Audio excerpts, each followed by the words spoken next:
Hey, what's up, everybody? True Boxing here. Thank you for coming back to get hit with the truth. So today we are doing the what's next on Israil Madrimov, the former WBA Super Welterweight Champion of the world, following his 12-round decision loss to Terence Crawford, as he lost the WBA title on August 3rd as they main evented the huge Riyadh season card that took place in Los Angeles. Now, before we get into that, if you could smash the like button, leave a comment, or subscribe to the channel. I really do appreciate any and all support that I can get as I continue to build my channel here.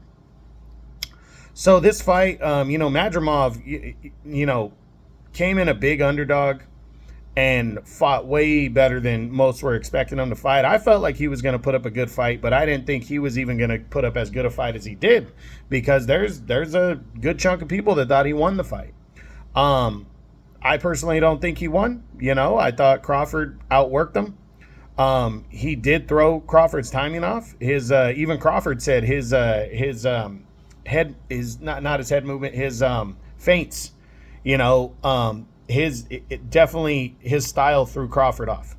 And even at a 10, 11 and 0, he looked like a veteran. He looked like a seasoned veteran because of his amateur background. So he boxed his ass off. He did well against arguably pound for pound best fighter in boxing. Definitely top 3. So a great performance in defeat. I mean, you couldn't have asked for a better performance in defeat. And now the big question is, what's next for Madrimov following this loss, the first of his career? So his highest rated ranking is number 3 in the WBC right now. Let's run through the top guys, because we haven't heard anything concrete about what he's going to do next. Let's run through the top 10 and just the guys outside of the top 10 based on my mid-year rankings and see what could be possible. We start with Sebastian Fundora, the WBC WBO champion. He's slated to fight Errol Spence Jr. next, and then after that he's probably going to have to fight Crawford. So not likely that we're going to see that one. Then there's former champion Tim Tszyu. Not likely here either. Tszyu is challenging Bakram Murtazalayev for the IBF title next, and I think Erickson Lubin is in line to fight the winner. So that doesn't look likely either, unless Lubin were to lose to Murtazalayev. But if he loses a second straight fight, would Tszyu want to fight a guy with Madrimov's skill? I don't see it. Then you got Jermell Charlo. I don't see this one either. Charlo announced that he's coming back. He's returning to 154. That's exciting. But he's not coming back against a guy like Madrimov. He's just not going to test himself against a guy like Madrimov in his first fight back at 154. That's just not going to happen. I don't see it. Then there's Sergey Bohachuk. This is an interesting one. I think this is a great matchup. Bohachuk had a great win over Brian Mendoza in March. And there's a lot of people that thought he beat Virgil Ortiz just a couple weeks ago. And he put Ortiz down a couple times, lost a very close decision. And that was only the second defeat of his career. So now that both these guys lost close decisions to top name fighters, I really wouldn't be surprised if Bohachuk and Madrimov fought each other next. I think it's a good matchup, and I think it's one that they should seek out, because it is a good matchup, and it's a crossroads fight, but the winner is right back in the mix without question, like at the top. Then there's Erickson Lubin. Lubin is in line to fight the winner, it looks like, of Tszyu and Murtazalayev for the IBF title. So I don't think Lubin is going to entertain Madrimov. Then you got Jesus Ramos. Interesting matchup right here. I don't see the PBC and Ramos wanting a fight with a guy like Madrimov, even though they should.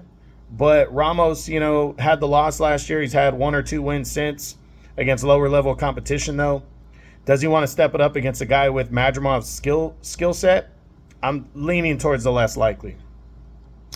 Brian Mendoza, I don't see it, because why? Why would he fight Mendoza? Outside of Mendoza beating Sebastian Fundora last year, he has losses to Jesus Ramos back in 21. He's lost 2 fights since then, to Tim Tszyu and to Sergey Bohachuk. I don't think Madrimov should entertain that fight. He should let Mendoza get back into the mix really first before he would entertain a fight like that. Then you got IBF champ Bakram Murtazalayev. Not going to happen. Murtazalayev is locked up to a mandatory against Tim Tszyu next, as we discussed. You got Virgil Ortiz Jr. Interesting matchup right here. I don't think the Ortiz camp is going to risk him fighting another skilled European fighter, because I don't think they expected what happened against Bohachuk. I think they feel very fortunate that they got out of there with the victory, and I think they're going to pursue something a little more feasible with with a skill set that's not so challenging, if that makes sense, because Madrimov has a good challenging style. But it's not a bad matchup if Ortiz wants it, because Ortiz, if he really wants Terence Crawford just beat Madrimov.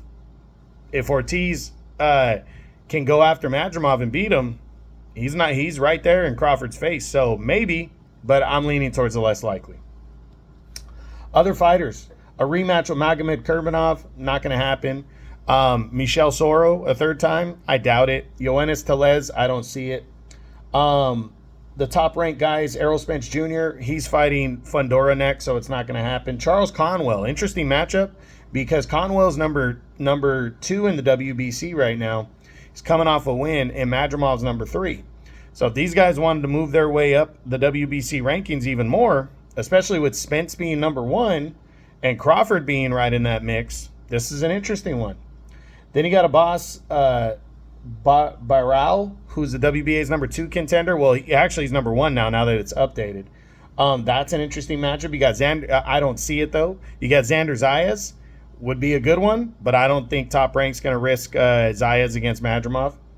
And then there's Vito Mielnicki. I don't see that one. Josh Kelly has moved out of the division. So it's going to be interesting to see what Madrimov does next, because in reality, he went in there against a pound-for-pound guy, performed great. Is anybody going to want to fight him? He performs so well and he's not a huge name that the top guys might not want to fight him.